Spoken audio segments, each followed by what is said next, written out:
It's February 1st, 2009. I'm Matt Hillier, and you're watching the Stealth Mac Podcast.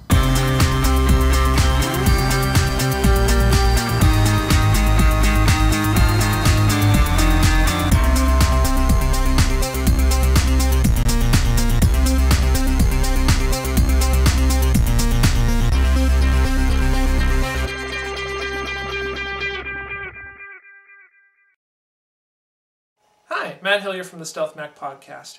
As you can see, we're trying something a little bit different this week. I stepped out from behind the computer and now I'm in front of the camera. We're going to try to do something as sort of like a Geek Brief meets Screencast Online. So you've seen me do screencast, you've seen me do one video podcast, and you've seen me do audio podcasts, and now I'm going to try to throw them all together into a multimedia show every week for you. So this week we have Peter Upfold. He's back and he's doing an iWork09 segment. Basically how to pull the data out of your files as needed.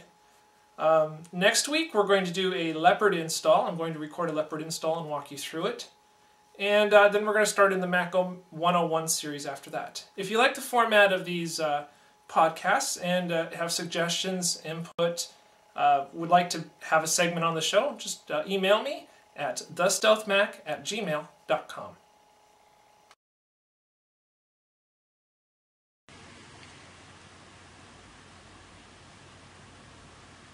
Hello, this is Peter Upfold, guest hosting again here on the Stealth Mac Podcast. If you watch my first screencast here, episode 12, you should now know how to access the hidden PDF copy that iWork's Pages stores with your document, so that if you accidentally send the Pages document to someone who doesn't have Pages, you can tell them how to read the PDF and you don't have to send another copy of the document, so it could be a useful little tip. However, not long after publishing that, we published that at the end of December. So in early January, Apple came out at Macworld and they released iWork09, so we got new versions of Pages, Numbers and Keynote.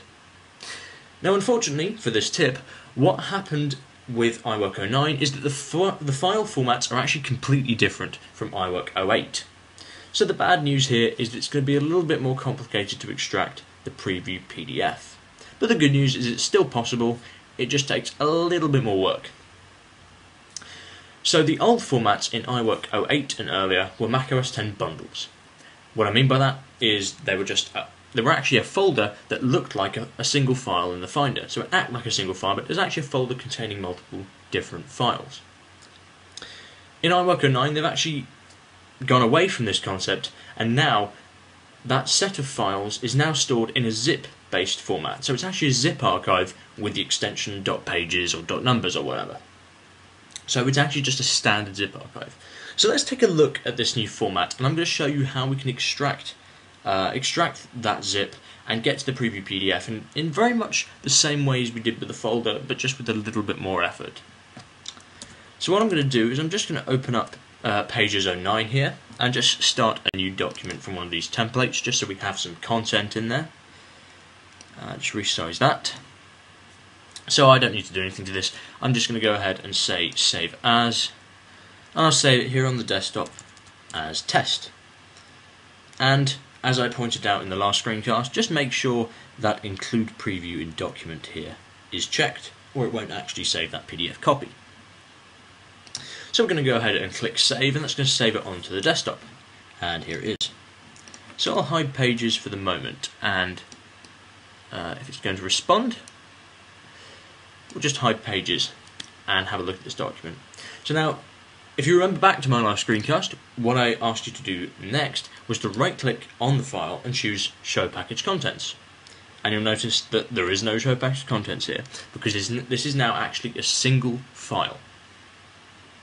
So the process we're going to do is slightly different. Now, you can work directly on the source file, but I recommend you make a copy of it so you don't accidentally mess up the folder structure. So I'm just going to say duplicate here to make a copy of that document. Here it's called test copy. Now what we need to do next is we need to make sure that the file extension is shown. So you need to right click on it and choose get info, or you can press Command I if you're into keyboard shortcuts.